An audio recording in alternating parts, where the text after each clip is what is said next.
Amado Pai Celestial, mais uma vez, mais uma oportunidade nos é dada. E nós queremos vir aqui, meu Deus, juntando todas as nossas forças para comparecermos diante do Senhor, para virmos prestar ao Senhor o nosso culto racional, como está escrito, apresentando a Deus o vosso culto racional. Aquilo que nós sabemos, aquilo que nós podemos fazer. É para nós uma alegria virmos à tua casa, como o salmista expressou, alegrei-me quando me disseram, vamos à casa do Senhor. Estamos alegres por poder vir aqui. Nós pedimos a bênção do Senhor.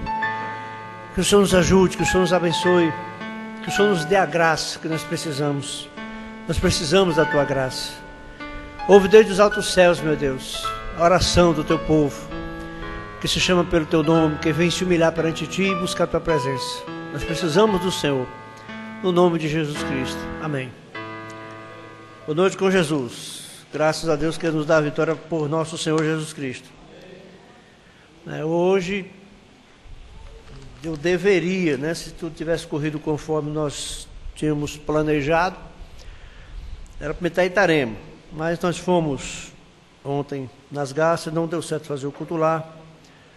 Mas nós deixamos lá os DVDs com os irmãos. E fomos ainda ontem para Itarema. E hoje, bem cedinho, 3h30 da manhã, nós saímos para cá. 5h30 nós já estávamos aqui. Falei para o Vanderlei, vai acordar a mão que vocês vão, tu vai apanhar. Acordar a mão que vocês são 5h30.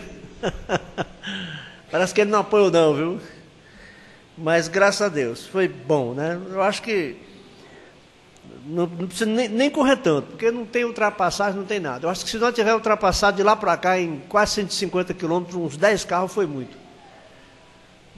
E era só mesmo já dentro da cidade. As pistas livre. Né? Foi muito boa a viagem. Encontramos os irmãos bem, irmã Luísa na graça, ali em Itarema, sozinha, lutando, né? Então, graças a Deus por isso. A viagem se aproxima. Nós estamos sexta-feira, sábado já estou indo para Fortaleza, e de Fortaleza já estou indo para Goiânia. E tenho que estar lá em Goiânia dia 11, né? E volto dia 18. O encontro é de 12 a 17. Estou voltando de lá na segunda-feira. Então, com essas orações dos irmãos, para Deus dar uma boa viagem, né? E na volta, assim como também um bom encontro. Vamos ficar de pé, vamos ler a Escritura, São Mateus capítulo 23, versículo 23. Ai de vós, escribas e fariseus hipócritas, pois que dizimais a hortelã, o endro e o cominho, e desprezais o mais importante da lei, o juízo, a misericórdia e a fé. Deveis, porém, fazer estas coisas e não omitir aquelas. Amém. Podemos assentar.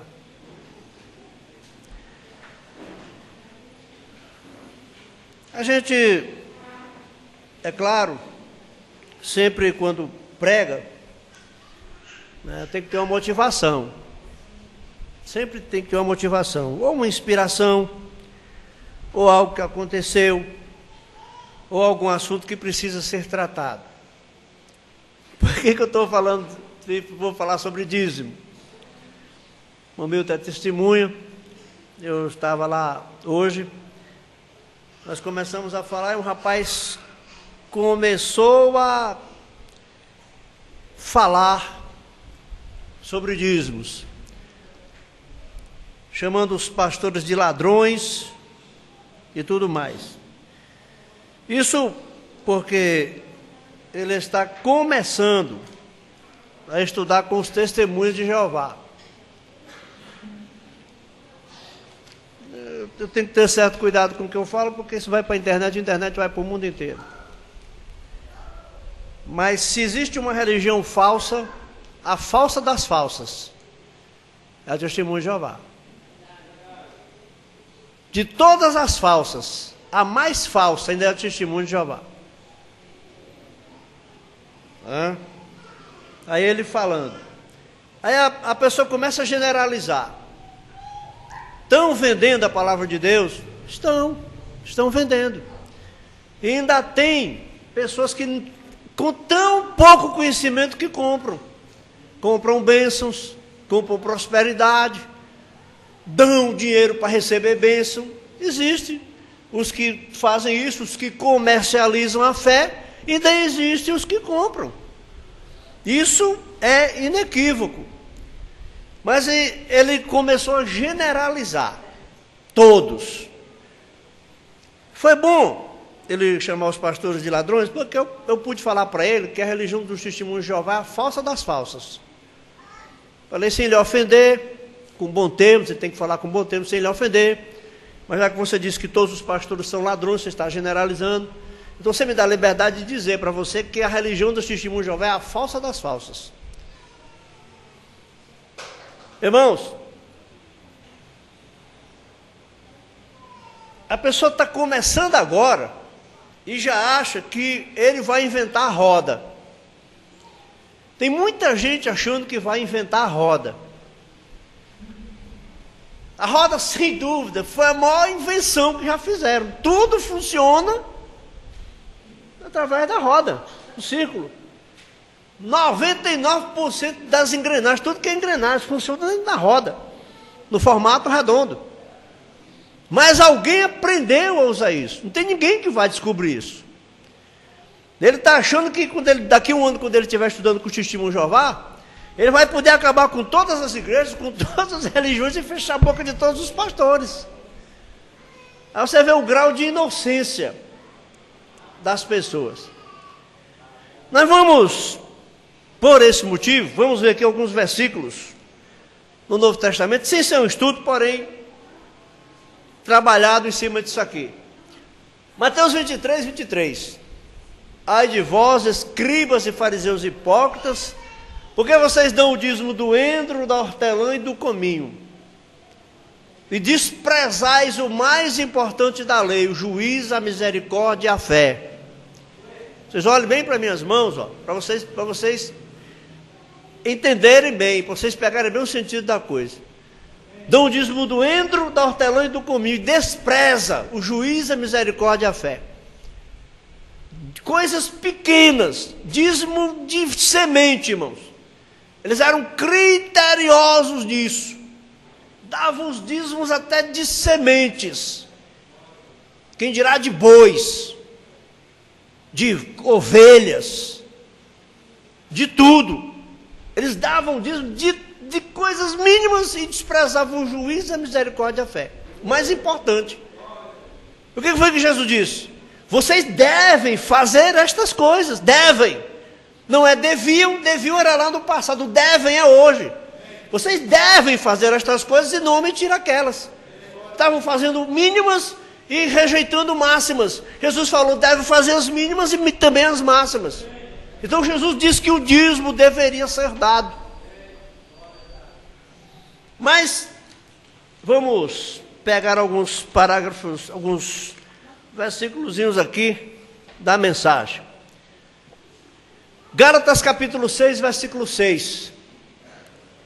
E o que é instruído na palavra, reparta de todos os seus bens com aquele que o instrui.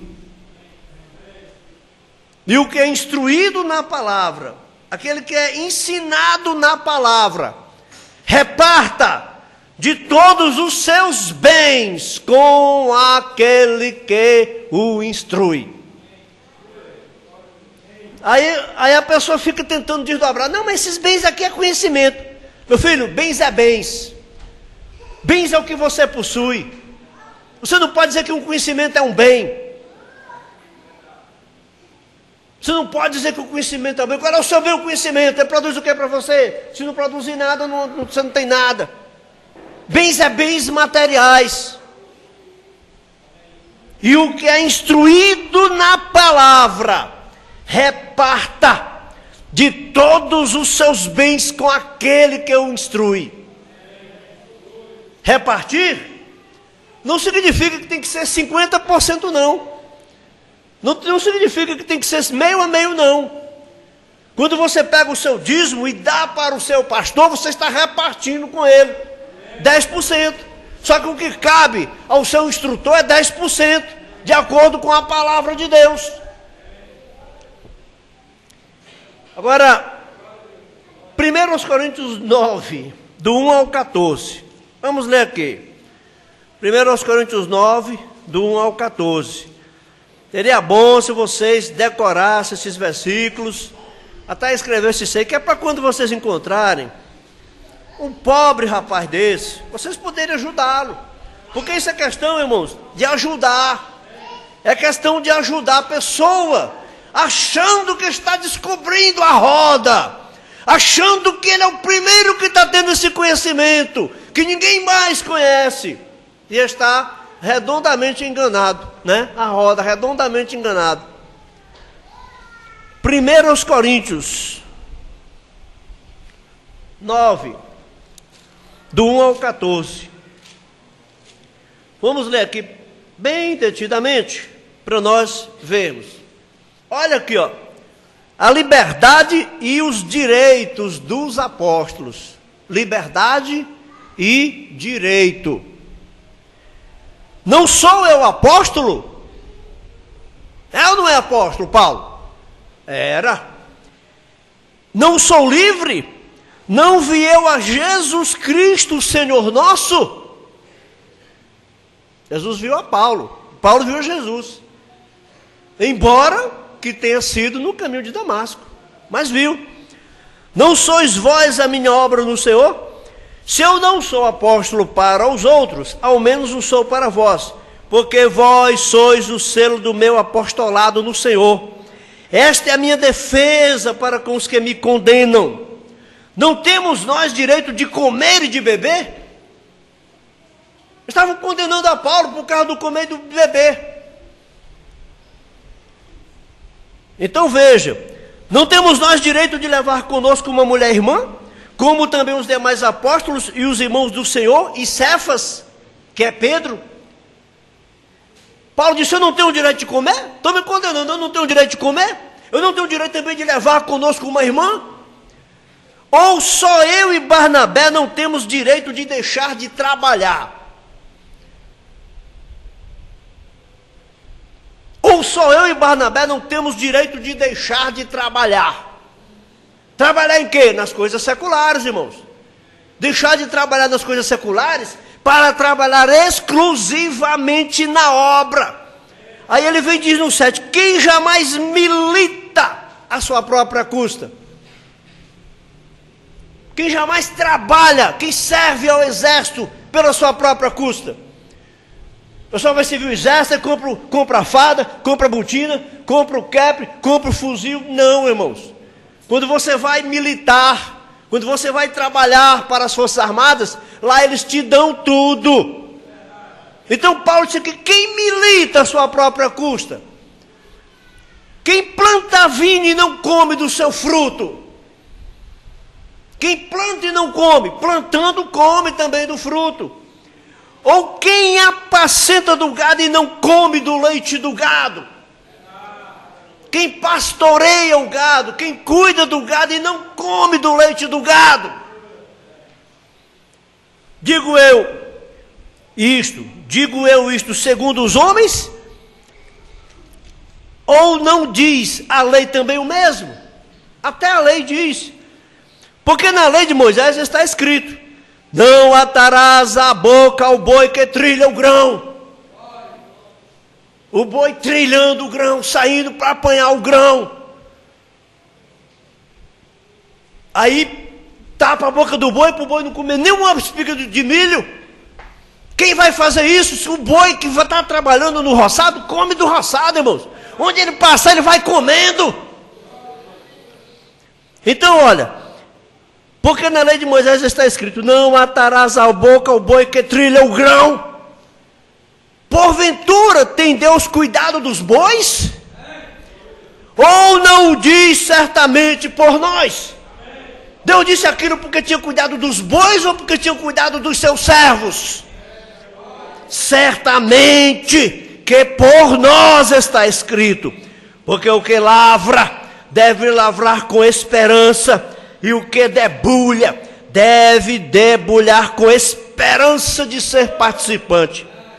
Aqui onde ele diz: se nós vos semeamos as coisas espirituais, será muito que de vós recolhamos as carnais?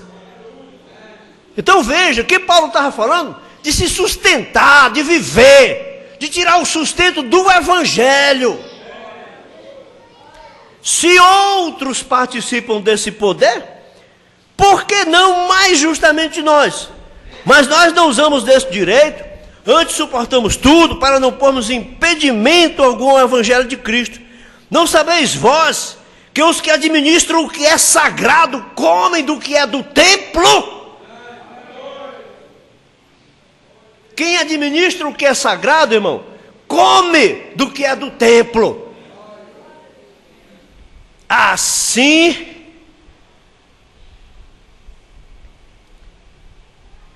e os que de contínuo estão junto ao altar, participam do altar, assim ordenou também o Senhor aos que anunciam o evangelho, que vivam do evangelho. O que é esse que vivam do evangelho? É que tirem o seu sustento, irmãos. Agora a pessoa não entende nada, está mal ensinado, está mal guiado, está mal dirigido para uma interpretação errada. Vamos ler aqui ainda, 2 Coríntios 11, do 7 ao 10. 2 Coríntios 11, do 7 ao 10. Paulo dizendo, pastor tem direito a salário, irmão? Pastor tem direito de ser assalariado? Tem? Tem ou não? Tem? Vamos ver se a Bíblia diz que tem. Agora entendam que Paulo estava criticando aos coríntios porque os coríntios não o ajudavam. Pequei, porventura, humilhando-me a mim mesmo, para que vós fosse exaltados? Porque de graça vos anunciei o evangelho de Deus? Olha o que Paulo está dizendo. Eu pequei porque vos anunciei de graça o evangelho de Deus? Outras igrejas despojei eu para vos servir, recebendo delas salário. Paulo recebia ou não recebia salário de igrejas? Eu fico vendo, irmão, a inocência. Eu fico vendo a infantilidade de uma pessoa que está começando a aprender, totalmente mal ensinada, achando que descobriu a roda, que vai inventar a roda. Olha, outras igrejas despojei. Vê o que é despojei, Jorge, dá para ver? Eu, para vos servir. Paulo tirou do que ele recebia das outras igrejas e veio servir com aquilo aos coríntios, porque os coríntios não ajudavam a Paulo. Recebendo delas salário, e quando estava presente convosco e tinha necessidade a ninguém fui pesado, porque os irmãos que vieram da Macedônia supriram a minha necessidade, e em tudo me guardarei de você pesado, e ainda me guardarei.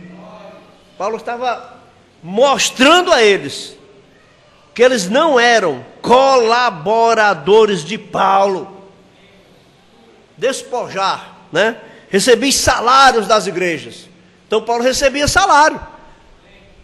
O rapaz vai dizer, está escrito na Bíblia, com suor do teu rosto comerá o teu pão. Com suor do teu rosto comerá o teu pão. Todo mundo come com suor. Você acha que pregar a palavra de Deus é sem suor? Você acha que é fácil pregar a palavra de Deus? Você acha que é fácil você viajar aí 300, 400 quilômetros aí com risco de vida e com tudo mais? Não é suor não, não é trabalho não, passando sono. Não é trabalho não, não tem trabalho nenhum não. Não é com suor não, não é com dificuldade não. Não é trabalho não na obra de Deus. Aí vem a questão, por que não guarda a lei? Irmãos, vou repetir outra vez. O dízimo nunca foi da lei. O dízimo existiu primeiramente no sacerdócio de Melquisedeque, que era um sacerdócio eterno, de acordo com a Bíblia. Está em Gênesis 14, Gênesis 14, Abraão serviu a Deus do sacerdócio de Melquisedeque. Abraão dava os dízimos a Melquisedeque. 14, 18. Abraão dava os dízimos a Melquisedeque. Depois, quando veio a lei era um sacerdócio humano, sacerdócio temporário. Então foi instituído o sacerdócio levítico e o dízimo entrou na lei. O dízimo entrou na lei. Mas hoje nós não estamos no sacerdócio levítico. Nós voltamos para o sacerdócio de Melquisedeque. Especialmente você leia Hebreus capítulo 7, que Jesus é sacerdote eterno da ordem de Melquisedeque. E na ordem de Melquisedeque o dízimo existiu. Abraão serviu a Deus 400 anos, mais de 430 anos antes da lei ser dada. E nós voltamos para o sacerdócio de Melquisedeque. Portanto, o sacerdócio de Melquisedeque tem o dízimo nele. Né? Vamos passar direto aqui. Despojar.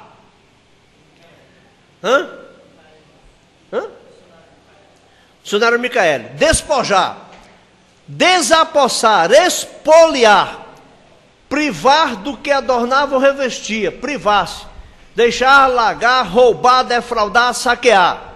No caso é desapossar, porque ele recebia salário, ele tirava do que era de outras igrejas, era dele, e ele dava servindo aos coríntios. Agora eu quero entrar aqui no outro assunto aqui, na mensagem perguntas e respostas número 1. Nós vamos ler aqui do 216 ao 222. Do 216 ao 222. Foram perguntas que fizeram a irmã Brana. Pergunta 18A e B. Querido irmão Brana, você crê que os sinais deveriam seguir a todos que têm o Espírito Santo?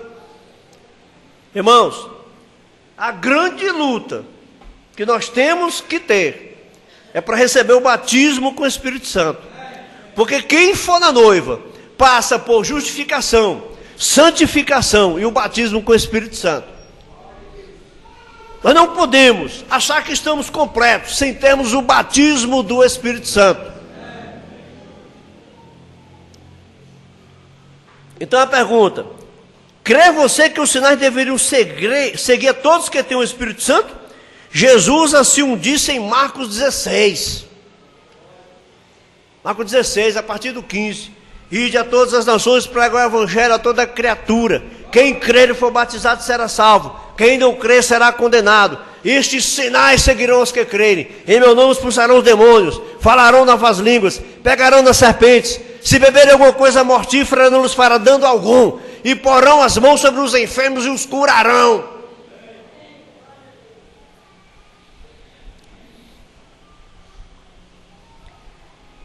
Se é assim, e as pessoas que creem na mensagem, com tudo que há delas, mesmo assim não têm esses sinais, são eles incrédulos ou necessitam do Espírito Santo? Se assim é, por favor, instrua-nos hoje como receber o Espírito Santo. Cremos que é você a boca de Deus para o nosso dia, teu irmão. Irmão Bruno diz: obrigado, meu irmão, por considerarmos como teu irmão. E penso que essa é uma pergunta muito boa, amigo. Sim, não está bem explicada. Se puder, gostaria de tratar um pouco mais prolongadamente nessa, vem? Não está clara? Veja, alguns de vocês, vem, quando não podes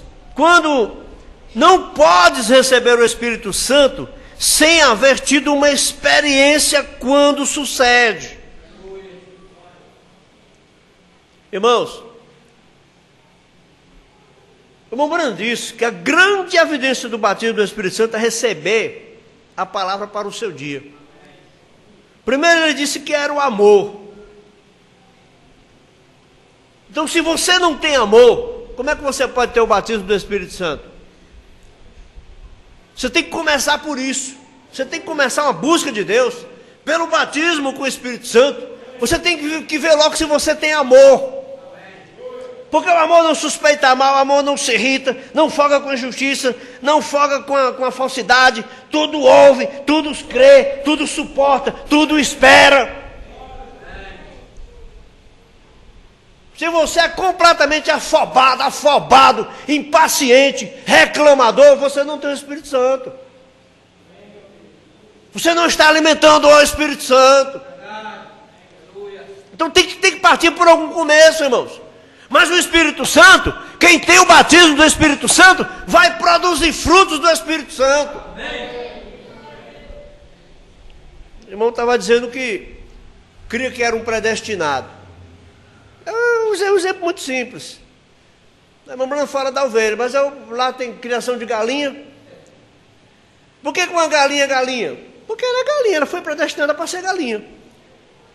Não precisa ninguém mandar uma galinha crescer e pôr ovos. Ela naturalmente vai crescer e pôr ovos. Se você é galinha, no sentido, você vai pôr ovos. Não acabou-se. Pode que demore, pode que... Puxa, essa galinha está demorando a pôr.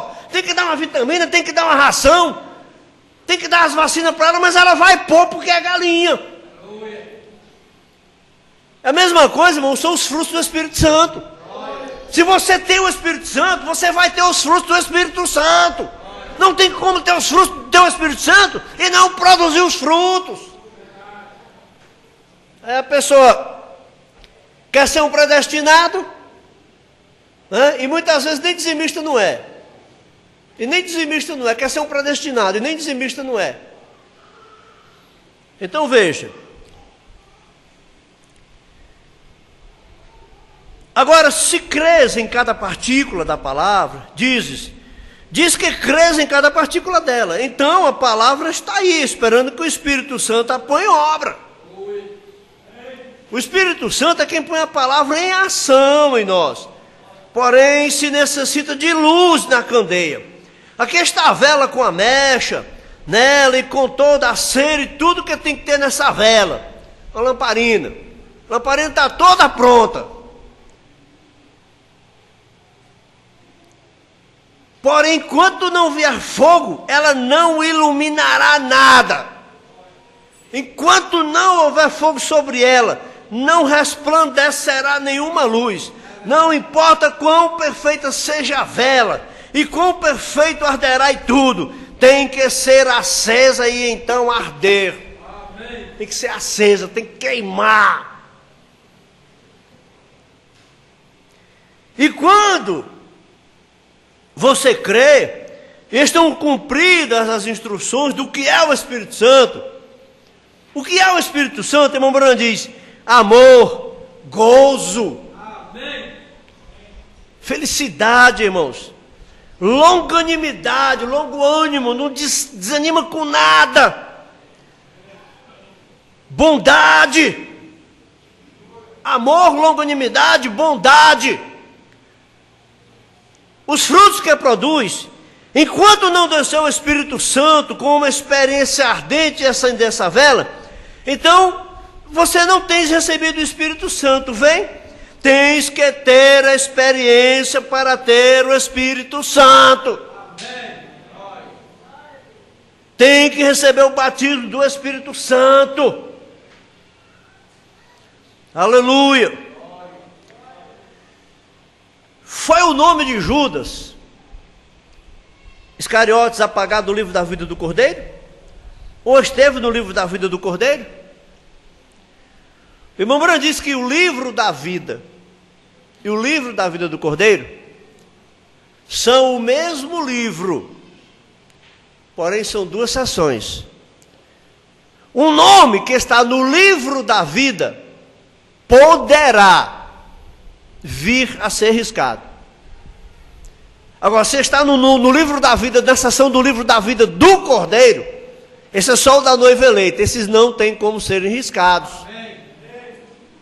Não tem como serem riscados. Agora veja, bem, pertencente à união de trabalho, eu sei que vocês trabalham, homens, vocês têm uniões de trabalho, coisas que vocês, sindicato, né? Se queres trabalhar, tens que pertencer a isso. Isso é exatamente certo. Tens que fazer isso, porém veja, porque tem de vir de trabalho a religião num destes dias. Vem? Agora você recorde, é um prenúncio. As coisas vindo a ser sindicalizadas. O irmão Branham falou, é o sindicato das religiões. Já tem vários deles. Só que isso só vai funcionar na hora correta, mas vem através do sindicato das religiões. Aqui em Sobral tinha aí, aquele missionário Soares da Quadrangular, viu falando desse sindicato aí. Ele era o presidente, depois não sei quem foi o presidente, aí teve que ir numa reunião com o bispo Dom Alto Pagoto. Vê onde vai parar isso aí. A marca da besta. Não podes trabalhar. Não te deixarão trabalhar, é um furador de greve, a menos que pertença a essa união. Agora recordem, vocês jovens, recordem o que o irmão Branham está dizendo, e que minhas palavras sejam gravadas com pena de ferro em uma montanha de aço. Assim diz o Senhor, essa mesma coisa acontecerá na religião. Pertencerás a uma denominação de alguma classe, ou não poderás comprar ou vender, quando a marca da besta foi estabelecida. Assim sendo, seja bem cuidadoso, irmão. Apenas deixe ir no trabalho. Quer dizer, quando está no trabalho, tudo bem, vigia, é uma advertência. Foi apagado o nome de Judas Iscariotes do livro da vida do Cordeiro? Ou alguma vez esteve nele? Sim, esteve nele e foi apagado. Irmãos, uma experiência com o Espírito Santo, seja gritar, seja falar em línguas estranhas, seja se arrepiar, seja o que for, nós precisamos ter experiências com isso. Precisamos. Irmão Branham disse aqui, se você tem o Espírito Santo, vai manifestar. Agora isso ainda não garante que você recebeu. Porque Judas voltou se regozijando, se alegrando, e Jesus disse, alegrai-vos antes por estarem os vossos nomes escritos nos céus. Agora você imagina se nós nem tivermos nenhuma experiência. Se tem uma aproximação tal que ora, irmão Branham foi orar por aquela mulher pentecostal. Ela passou a noite orando pelo filho que estava morrendo com uma doença venérea, doença sexualmente transmissível, estava morrendo. E ela passou a noite orando. E ela teve uma visão ou um sonho, que o homem viria de chapéu.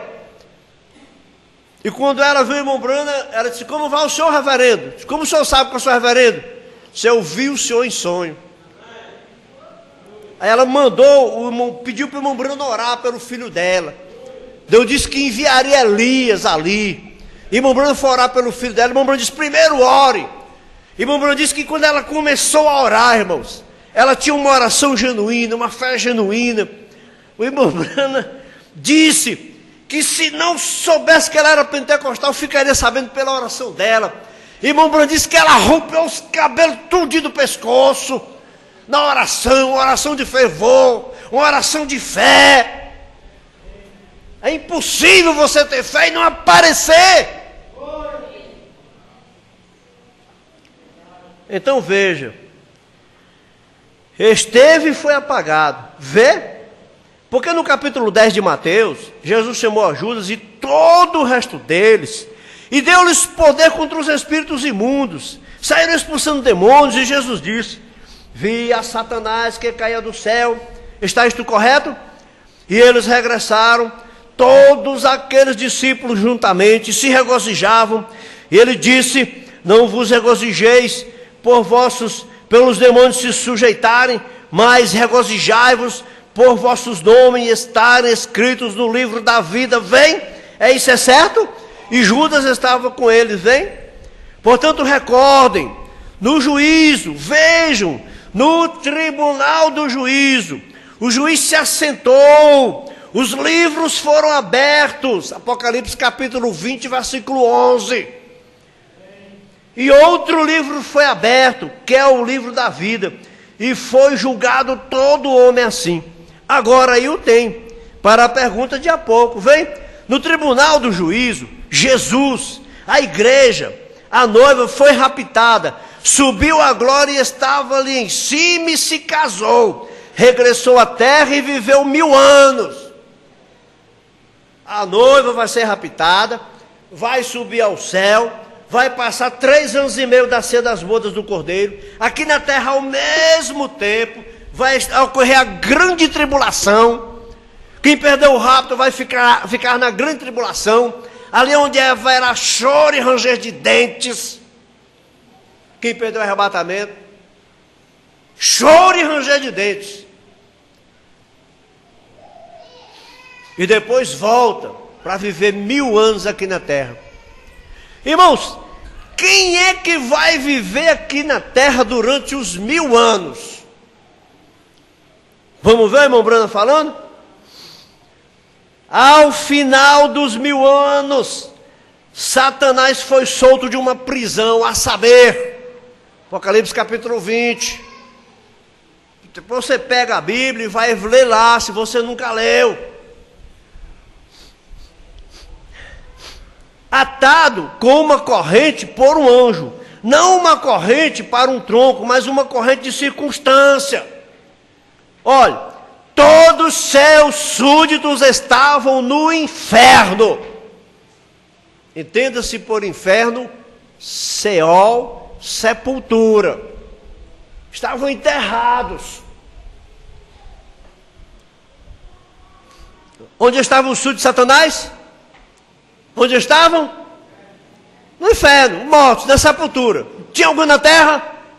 Não. Olha, todos,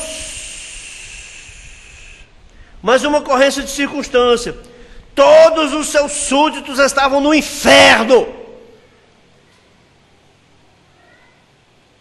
No milênio tinha algum súdito de Satanás, irmão?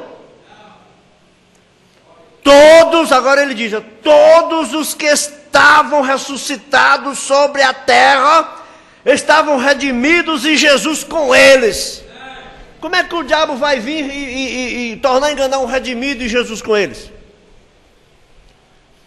Ele não podia trabalhar em nada, porém ao final dos 1000 anos, a segunda ressurreição, bem-aventurado e santo é o que tem parte na primeira ressurreição, a segunda morte não tem poder sobre os tais.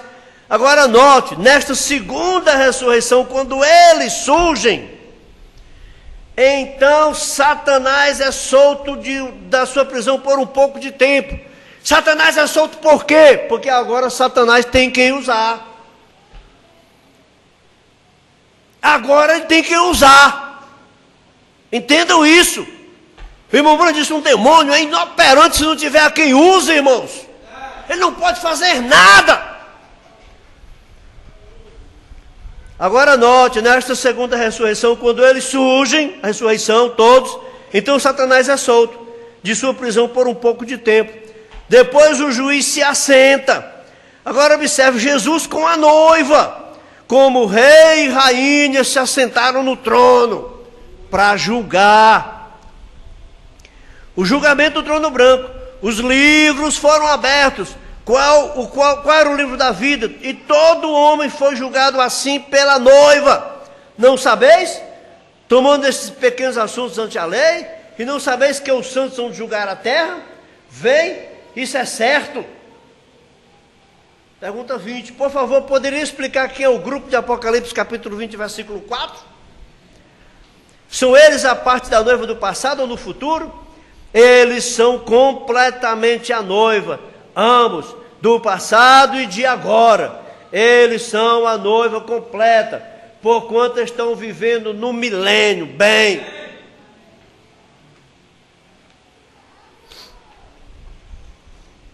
Já tem gente achando que no milênio vai ter alguém que não é redimido.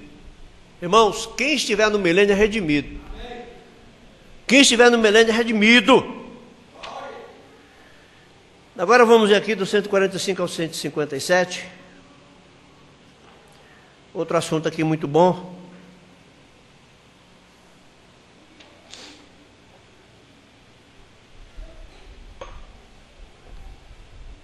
Essa mensagem é de 23 de agosto de 1964.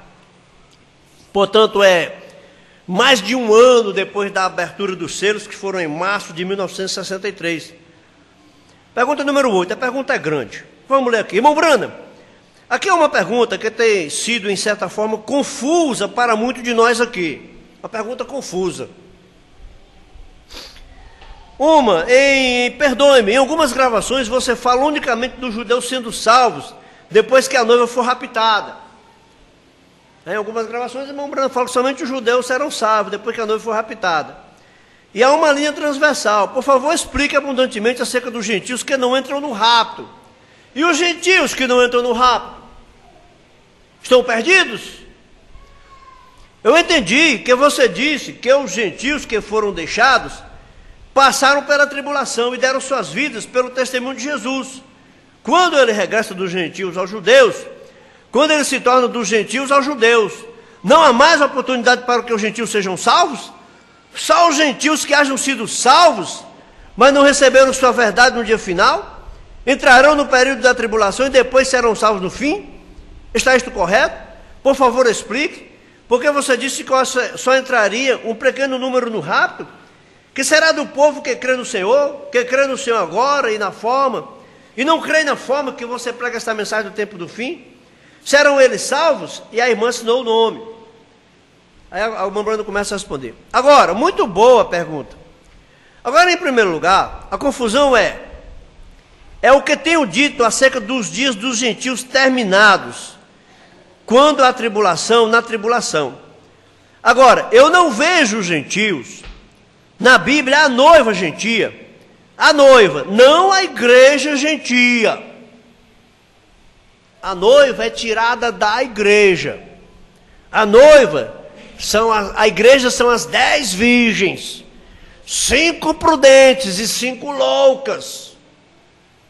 A igreja são as 10, a noiva só são 5.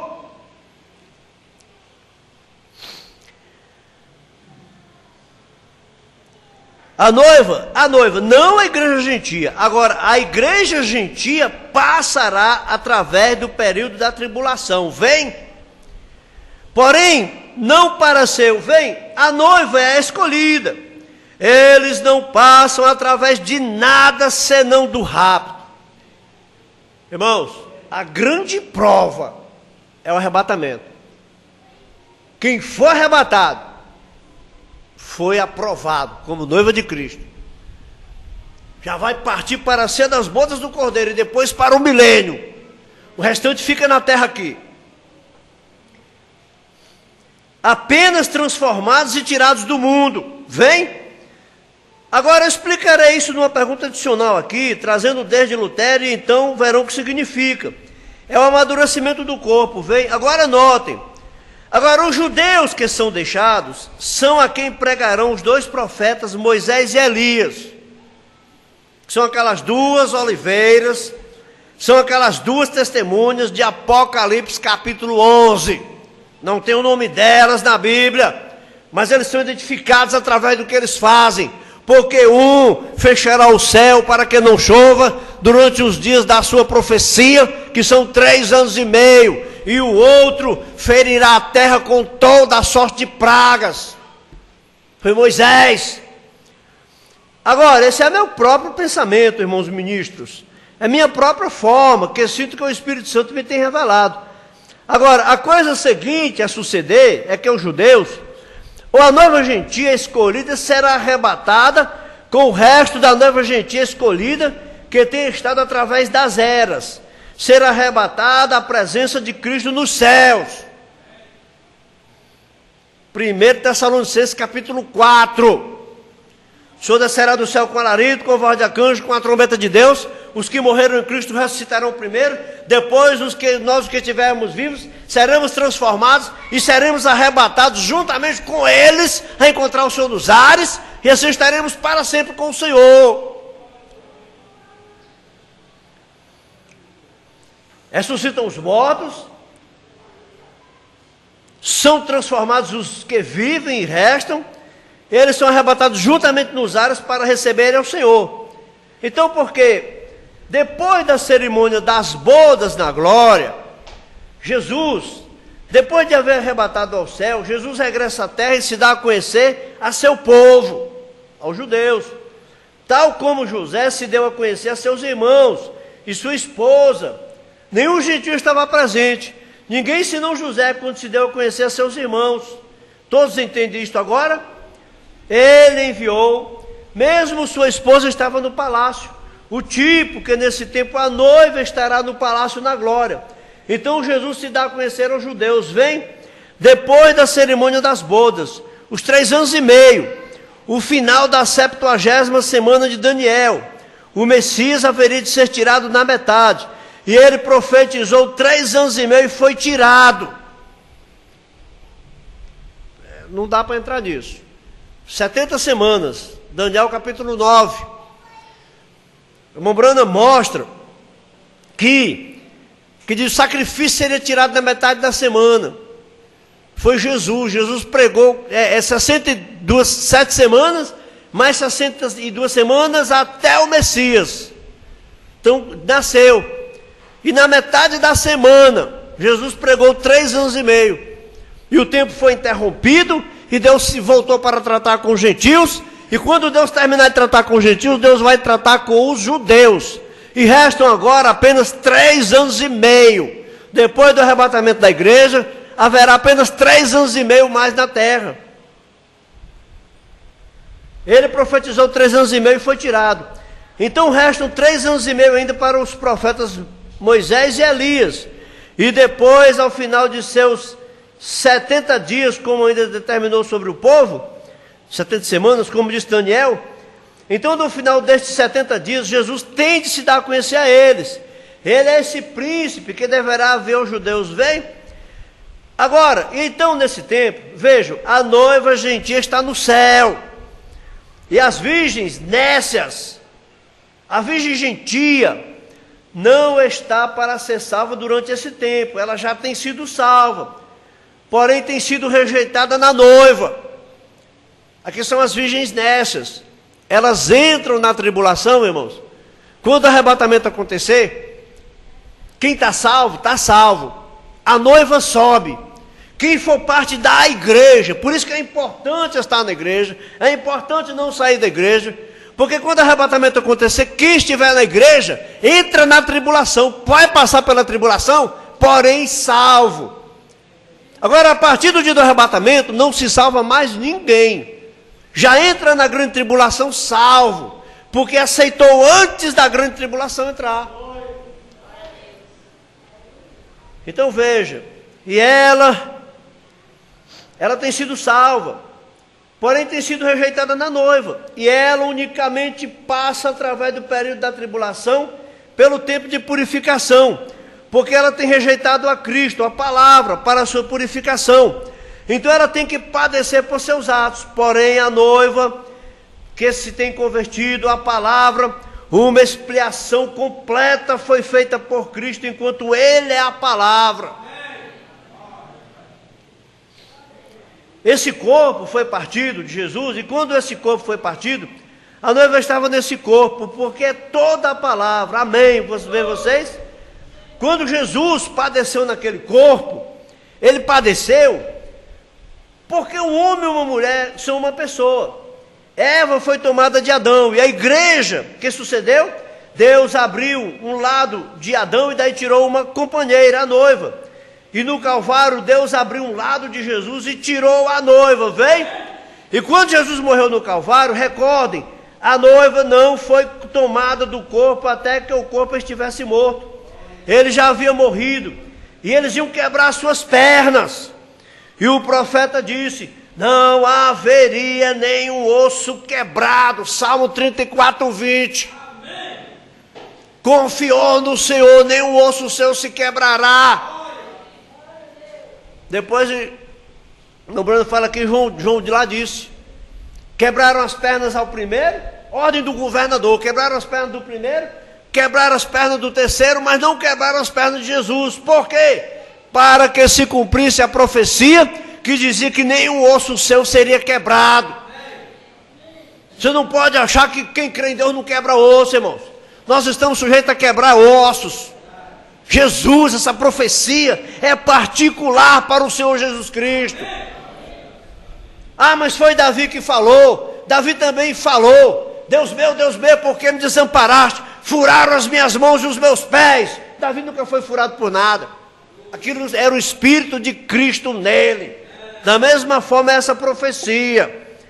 Assim sendo, de fato eles retiraram o martelo para quebrar uma perna, e o homem se aproximou com uma lança e a introduziu em seu coração, e saiu água e sangue. Ele já estava morto. Ela já estava redimida em corpo por meio de sua morte. Assim sendo, não há mais período de tribulação e padecimento para a noiva. A noiva já está purificada. Vem, ela entra. Porém, a igreja gentia, que apenas crê nele, toma os credos denominacionais e assim sucessivamente. E mesmo como disse essa própria pessoa: meu esposo e filhas, eles ainda amam as coisas do mundo, vejo, eles não têm aceitado essa redenção, porque quando aceitas, te purificas automaticamente. Aquele que é nascido de Deus não pratica o pecado, não há nele desejo pelas coisas do mundo. Jesus disse: aquele que ama o mundo, cosmos, agora, ou as coisas do mundo. A pessoa ama o mundo. O que é amar o mundo, irmão? Não tem amor maior do mundo do que o dinheiro. É o que todo mundo briga aí por dinheiro. Briga por dinheiro. Desespero por dinheiro. Amor ao mundo, irmão. Ou você pensa que é amor ao mundo, o irmão falou aqui, cosmos, esse sistema natural. Portanto, ele tem que pagar essa penalidade. Ela não é salva durante esse tempo, ela está salva da morte eterna.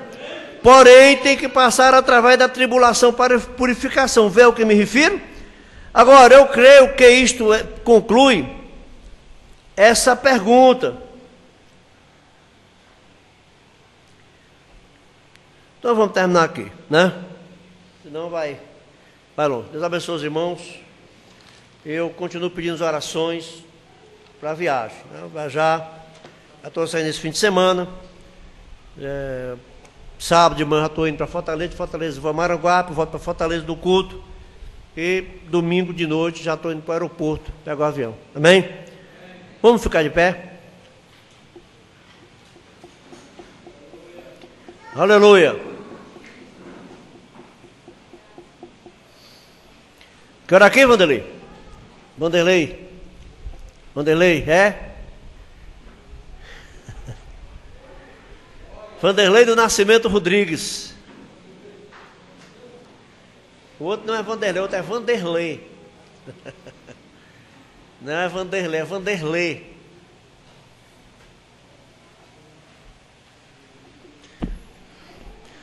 Deus amado eterno, graças te damos, ó Pai, por essa noite maravilhosa, Pai, por todos esses ensinamentos que tu nos tem dado, ó Pai. Dá-nos fé, meu Deus, para crer, meu Deus, para guardar e não te esquecer, meu Deus. É assim que nós vencemos, é tomando a tua palavra, Pai, é tendo ela, Pai, a cada instante, nos lembrando do Senhor, meu Deus. Ó Pai amado, muito obrigado, Pai, por nos trazer a ti, agora nos leva em paz, ó Pai. E protege também, Pai, nosso amado pastor que vai estar de viagem, que ele possa ir e voltar, meu Deus, possa estar ali. E nós aqui, ó Pai, compartilhando das bênçãos, ó Pai, através da internet também. Deus amado, toma em nós, ó Pai, dá-nos uma boa noite. Eu te peço humildemente, ó Pai, em nome do Senhor Jesus. Amém. Amém. Está terminado, irmão. Vamos, Pastor Jesus abençoe.